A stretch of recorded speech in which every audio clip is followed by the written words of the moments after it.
दोस्तों, आज हम एक बहुत ही बड़े सवाल जो कि हर दूसरे व्यक्ति के द्वारा पूछा जाता है उसके बारे में बात करेंगे। जी हाँ दोस्तों, यह सवाल है कर्म बड़ा या भाग्य के बारे में। बहुत से ऐसे महान ज्ञानी संतों ने कर्म तथा भाग्य की अलग अलग व्याख्या की है। कर्म की व्याख्या करते हुए तुलसीदास जी ने लिखा है, कर्म प्रधान विश्व करी राखा, अर्थात यह विश्व कर्म प्रधान है। यहाँ पर कर्म का अधिक महत्व है। भगवत गीता में भी श्री कृष्ण ने कर्म की महिमा बताते हुए कहा है कि जो व्यक्ति कर्म करता है वह मुझको प्रिय है। किंतु कुछ संत जनों जैसे कबीरदास जी आदि जो भाग्य में विश्वास रखते हैं, उनका कहना है कि जो भाग्य में है उससे अधिक किसी को नहीं मिलता है। या हम कुछ लोगों को ऐसा कहते सुन सकते हैं कि जो भाग्य में लिखा है उसे हम बदल नहीं सकते, तो फिर कर्म क्यों करें? तो आइए जानते हैं। नमस्कार दोस्तों, चैनल पर पहली बार आए हैं तो चैनल को सब्सक्राइब जरूर कर दें। सबसे पहले हम जानेंगे कि भाग्य क्या है। कर्म और भाग्य में कौन बड़ा है, यह जानने से पहले हमें यह जानना होगा कि आखिर भाग्य क्या है।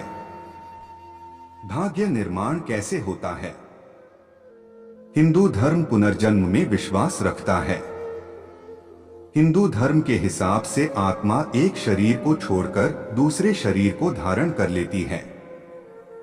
इसका उल्लेख भगवत गीता में भी मिलता है।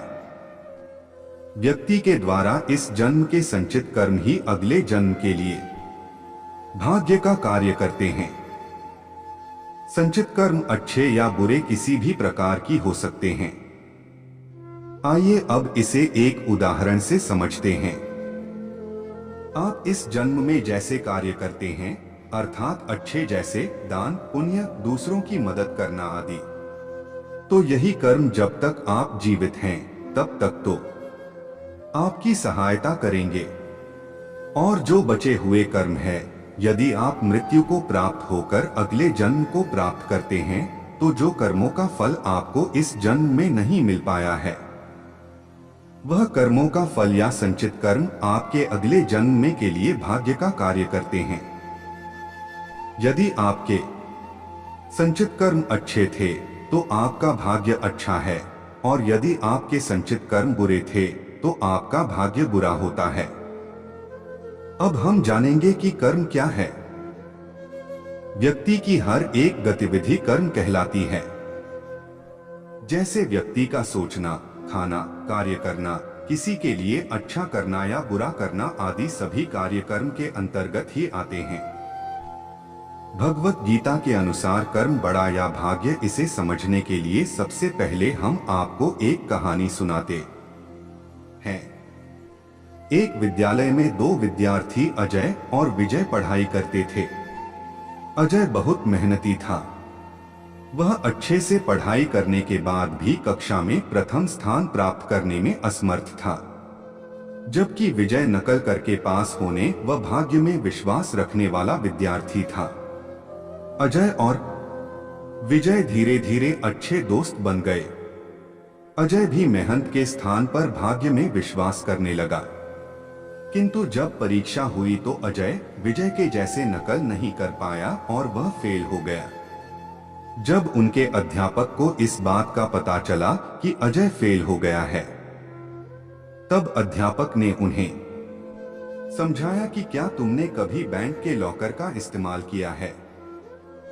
बैंक लॉकर दो चाबियों की मदद से खुलता है। एक चाबी उपभोक्ता के पास होती है तथा दूसरी चाबी बैंक मैनेजर अपने पास रखता है।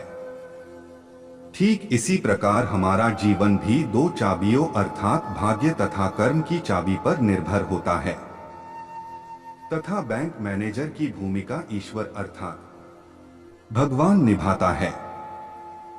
हमें अपने जीवन में अपने कर्म रूपी चाबी का इस्तेमाल करते रहना चाहिए। क्या पता कब ईश्वर अपनी भाग्य रूपी चाबी का इस्तेमाल करें और हम सफल हो जाएं। वहीं दूसरी ओर हो सकता है परमात्मा अपनी भाग्य रूपी चाबी लगा रहा हो, पर हम अपनी कर्म रूपी चाबी का इस्तेमाल कर रहे हो और हमारी सफलता का ताला खुल ही ना पा रहा हो। गीता के अनुसार भाग्य भी कर्मों से ही बनता है, जो कि पिछले जन्मों का कर्म अर्थात संचित कर्म होता है। एक व्यक्ति अमीर घर में पैदा होता है, वहीं कोई गरीब घर में, यह सब उसके पिछले जन्मों के कर्म के आधार पर ही तय होता है। भगवत गीता के अनुसार कर्म का फल तो मिलता ही है। तो अब आप समझ ही गए होंगे कि कर्म तथा भाग्य साथ साथ चलते हैं, एक के बिना दूसरा महत्वहीन है। इसलिए कर्म और भाग्य दोनों का ही जीवन में होना बहुत जरूरी है। तो दोस्तों, आज के लिए बस इतना ही।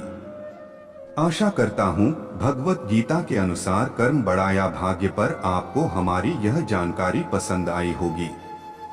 धन्यवाद।